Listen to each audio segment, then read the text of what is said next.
Hola, bienvenidos a Big Left en el nombre del Padre, del Hijo y del Espíritu Santo. Amén. Purifica mi mente, purifica mis labios, purifica mi corazón, Espíritu Santo. Quiero hablar sobre el tema de Dios precisamente, de la existencia de Dios. Para algunas personas, la existencia o la no existencia de Dios es algo irrelevante. No hay noches en vela, sin dormir, preocupado de ese tema. ¿Existe o no existe? ¿Existe o no existe?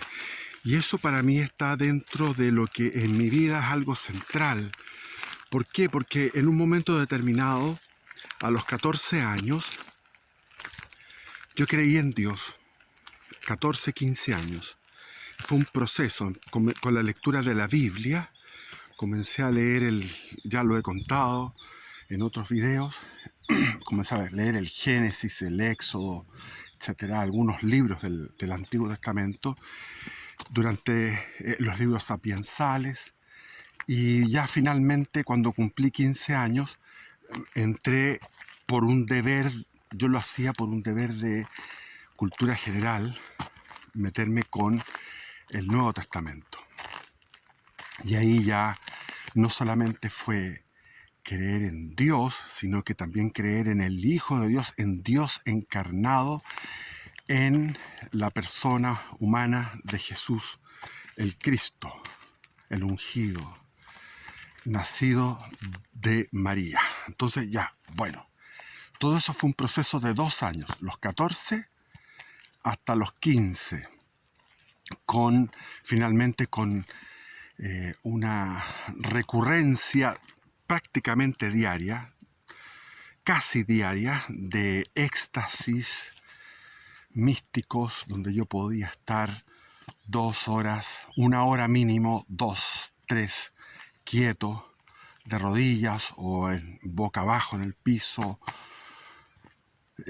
en distintas posiciones o sentado simplemente en un estado donde sentía una comunión con un ser infinito, de infinita bondad, de infinita sabiduría, de infinito poder, de infinita justicia, de infinita misericordia, de infinita humildad, de infinita belleza, de infinita verdad, etc.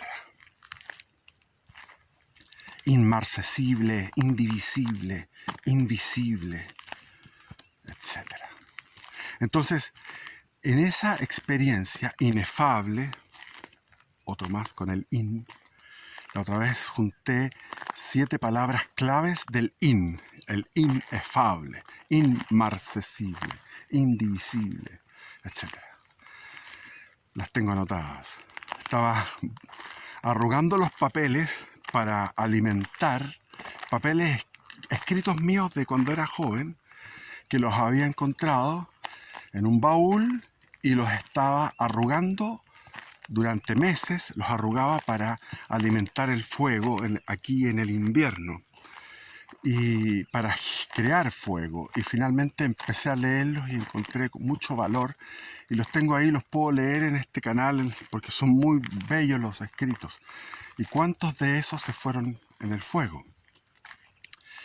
Bueno, entonces esa experiencia que duró los 15, los 16 y los 17, son 3 años, a los 18 se produjo una ruptura, un quiebre, me desbarranqué y comenzó un cuestionamiento de la existencia de Dios que, como les digo, no era como aquellos que les da lo mismo, es decir, había un sufrimiento. ¿Existe o no existe? En un momento determinado salí de mi casa, en la casa de mis padres, y me interné en el campo, subiendo la ladera, y llegué de noche sin luna, solamente con el reflejo de la luna, de la luz que estaba en la ciudad, yo podía llegar a esa cumbre, que es la cumbre del Cerro Provincia, que nosotros los chilenos le llamamos cerros a montañas gigantes, porque tenemos esa costumbre de llamarlo todo pequeño. El Cerro del Plomo son 5.000 y tantos metros.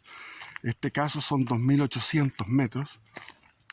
De noche en manga de camisa, gritándole, Dios existe, eso no existe, qué sé yo. Finalmente en el frío de la cumbre, tomé la decisión, porque ya estaba atormentado por esto de esta duda, si existía o no existía, con argumentos por aquí, argumentos por allá. Finalmente tomé la decisión de que no existía. Y ahí estuve 10 años prácticamente en ateísmo. Y me ayudaba a eso los famosos filósofos de la sospecha, que hice un video anterior sobre esto.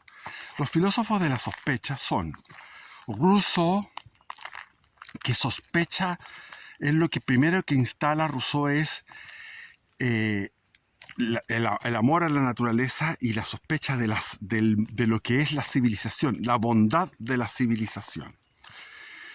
Pero al mismo tiempo, en forma contradictoria, él niega el derecho natural, lo que por el raciocinio ejercitado sobre lo que es la naturaleza humana y la naturaleza en general, uno llega a lo que es el derecho natural. Y él liquidó el derecho natural estableciendo que existía un pacto. Entonces todos los derechos o los acontecimientos políticos, sociales, políticos se dan mediante un pacto. Políticos morales, perdón, no sociales, políticos morales.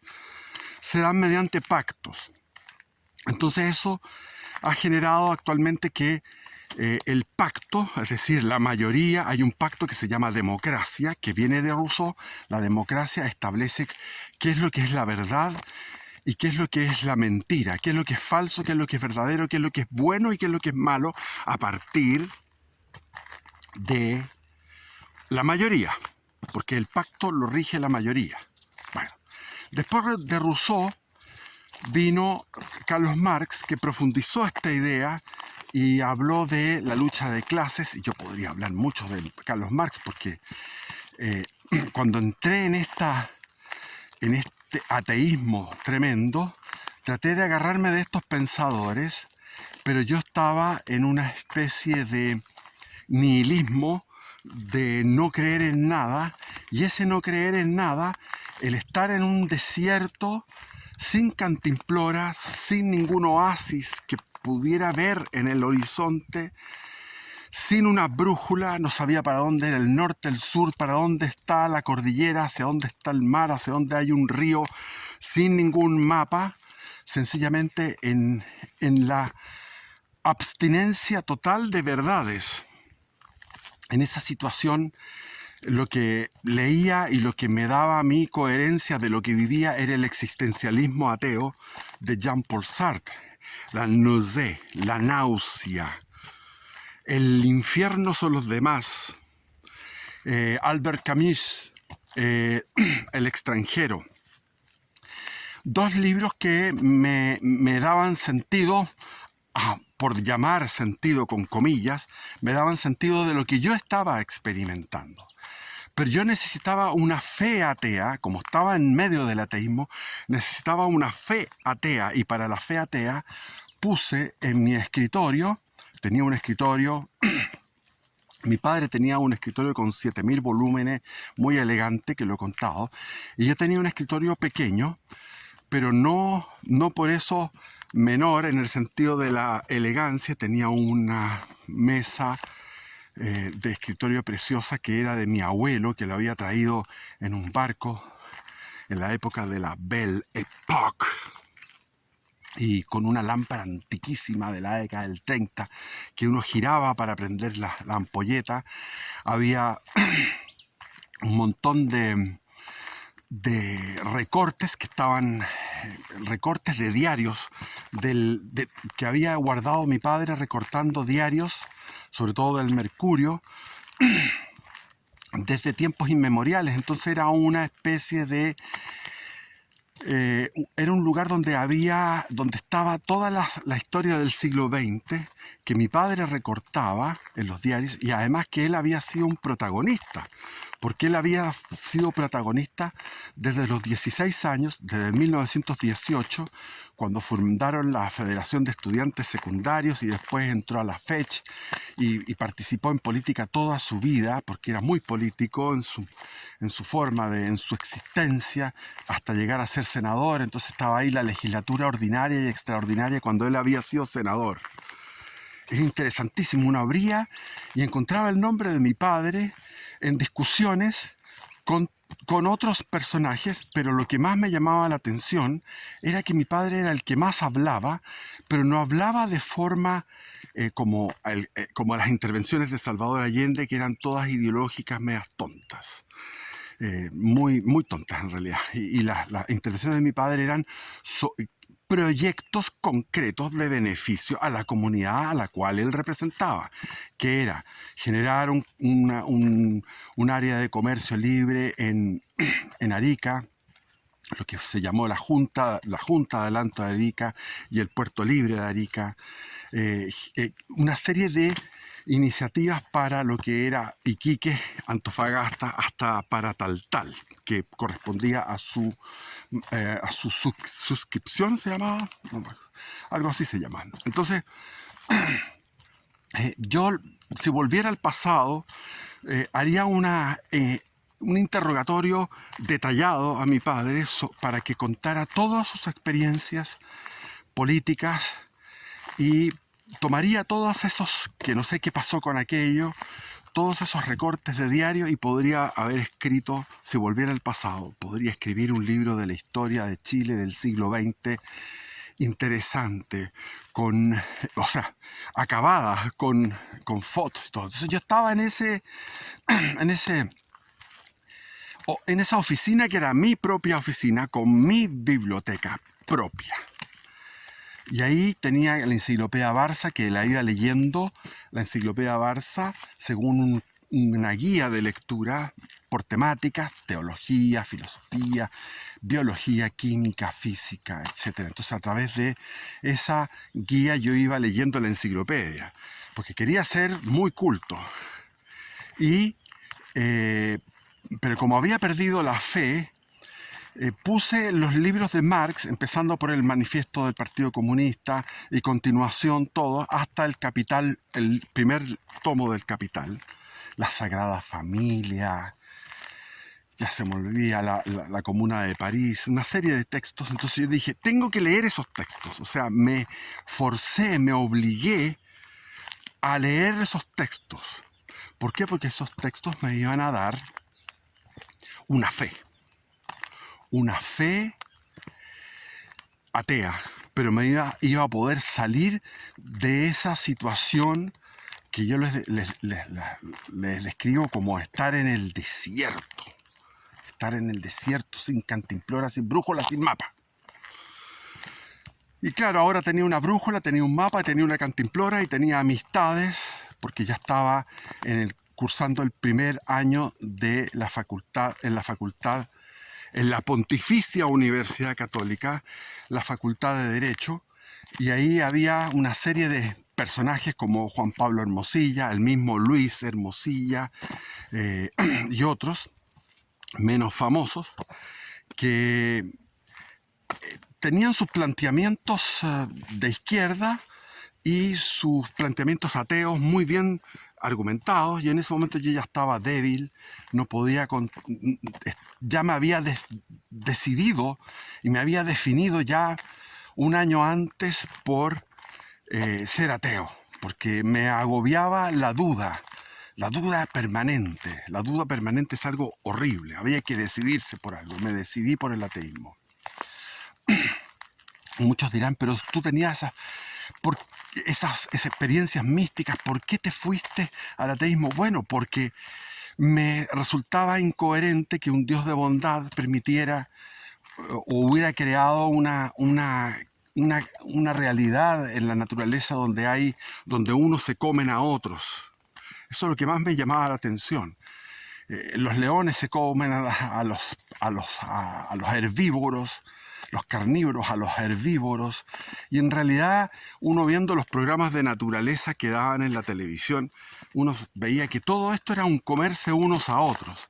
Entonces uno se proyectaba al animal víctima y decía, este animal víctima está sufriendo como que uno sufriera, cuando el sufrimiento del animal es diferente.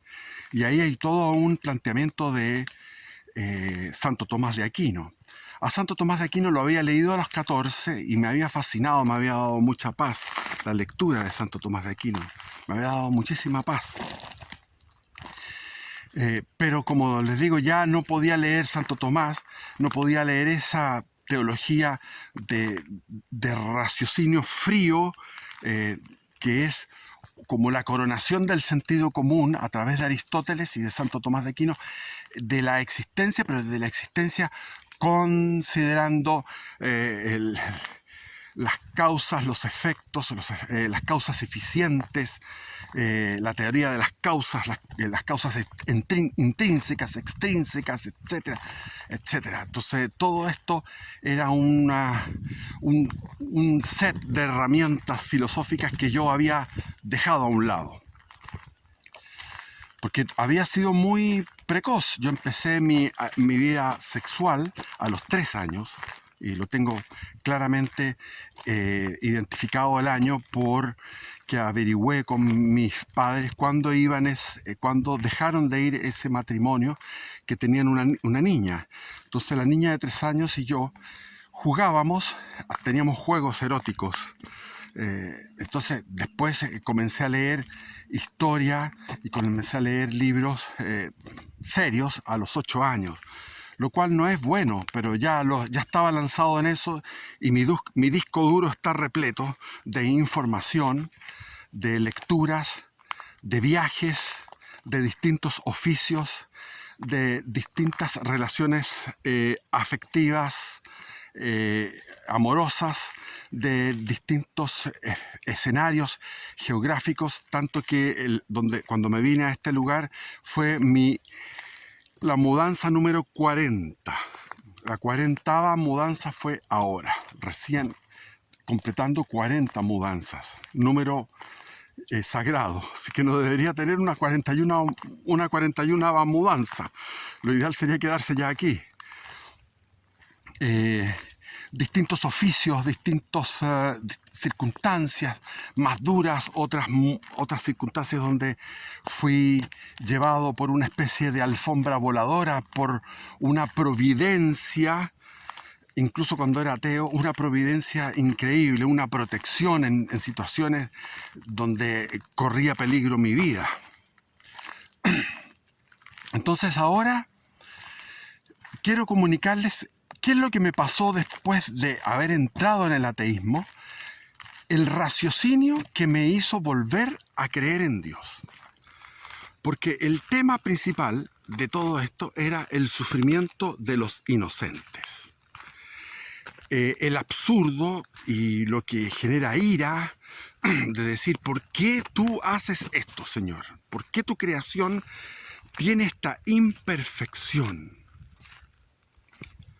Y ahí viene el tema de que Dios no puede crear algo perfecto.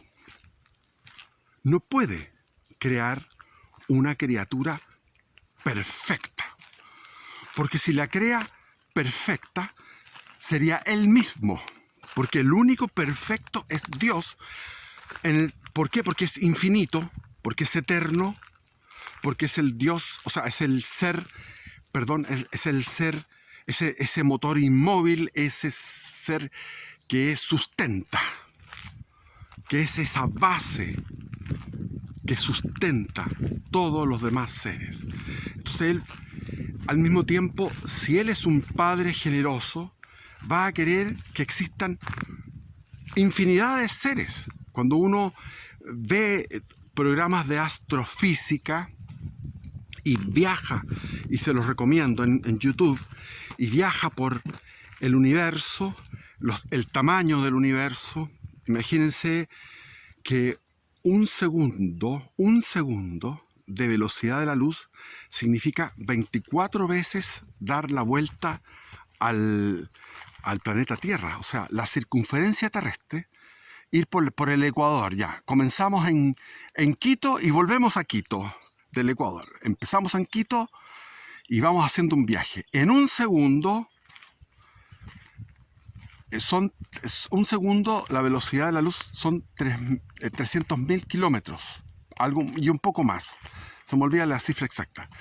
Pero y la circunferencia terrestre son 24.000. Entonces es 1, 2, 3, 4. 4 por 3, 12. Son 12. Entonces son 12 vueltas. En un segundo, 12 vueltas alrededor del planeta Tierra. En la circunferencia, por el Ecuador. 12 veces y algo más. Pueden ser 13, más o menos. Pero es una brutalidad. Eso es un segundo. Y nos demoramos 8 minutos y 8 segundos en llegar al Sol. Y nos demoramos 4 años y 4 meses para llegar a Alfa Centauro, la primera estrella. Y nos demoramos, viajando a esa velocidad, la velocidad de la luz, nos demoramos 100.000 años en salir o cruzar la Vía Láctea, que es nuestra galaxia. Y de ahí unos cuantos miles de años para llegar a Andrómeda.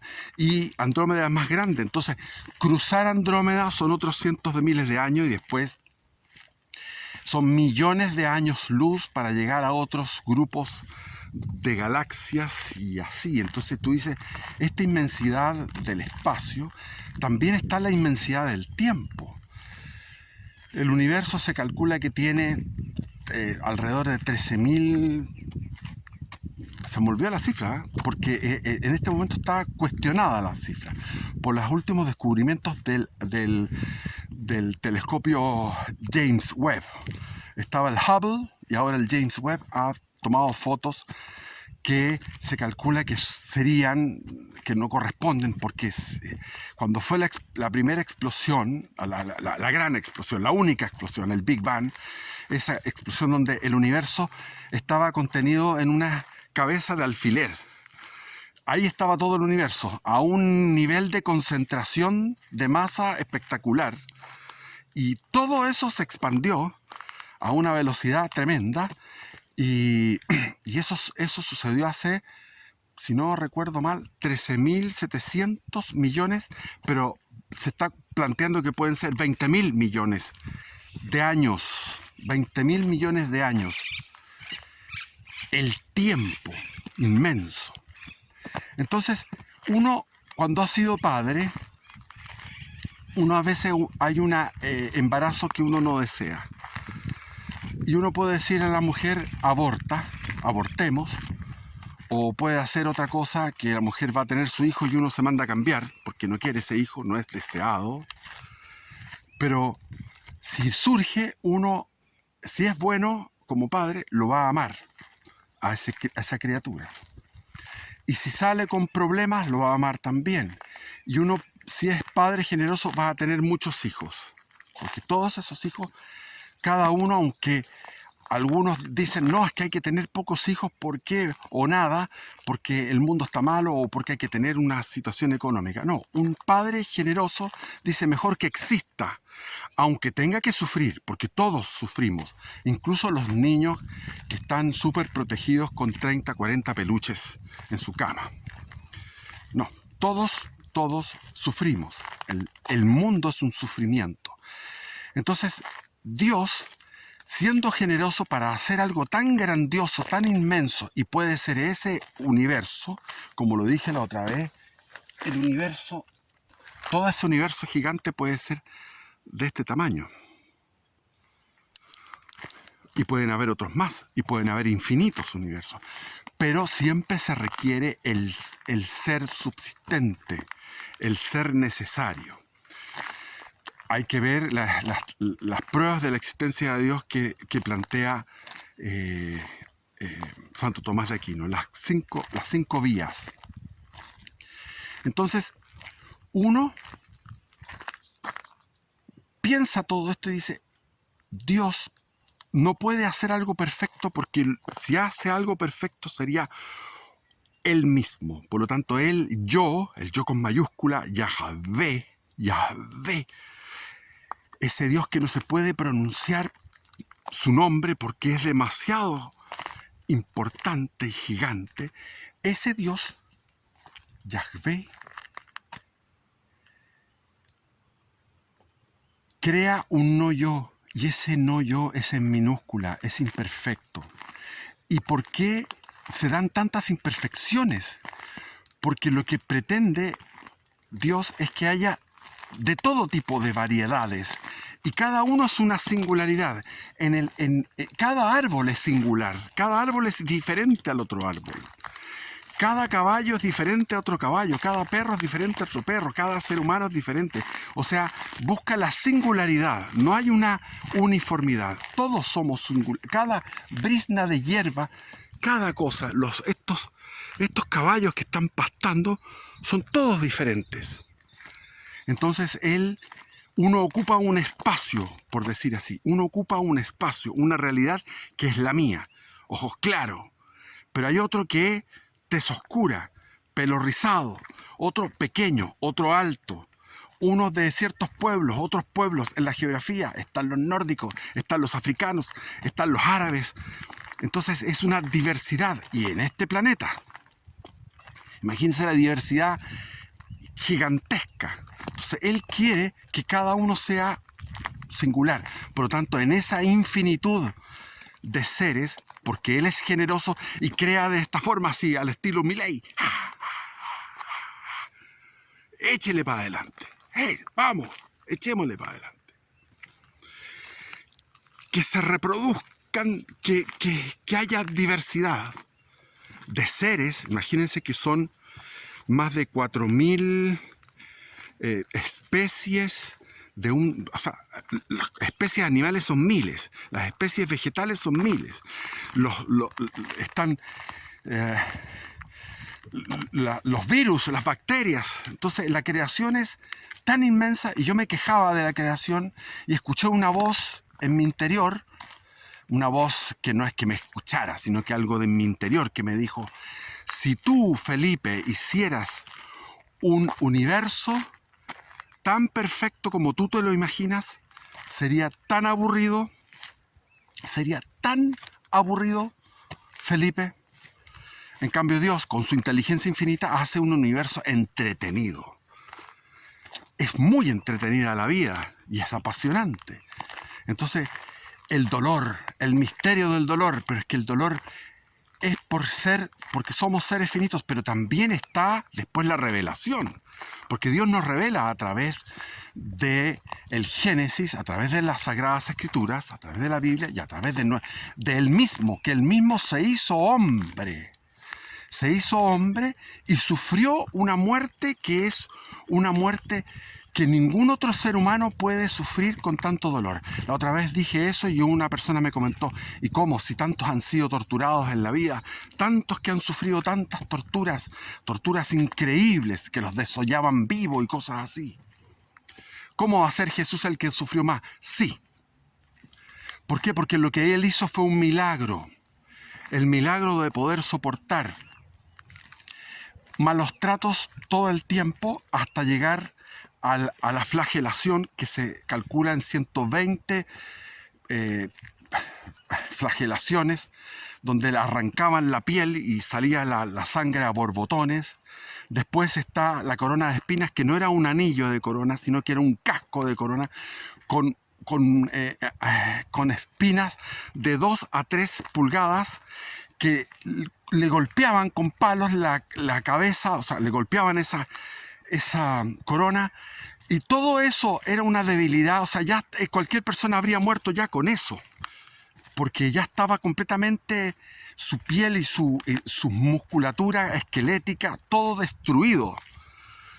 Y sin embargo él siguió, cargó la cruz, caía porque iba amarrado a los otros ladrones que iban adelante, amarrado de uno del pie izquierdo, no sé si el derecho o el izquierdo, llevaba una cuerda que ellos iban más fuertes, y él se caía, se tumbaba. Después está la crucifixión. Es decir, en la crucifixión él con su espalda destruida tenía que erguirse, y cuando se erguía, para poder respirar, clavado de las muñecas y con un solo clavo en las dos piernas, en las dos pies, un solo clavo.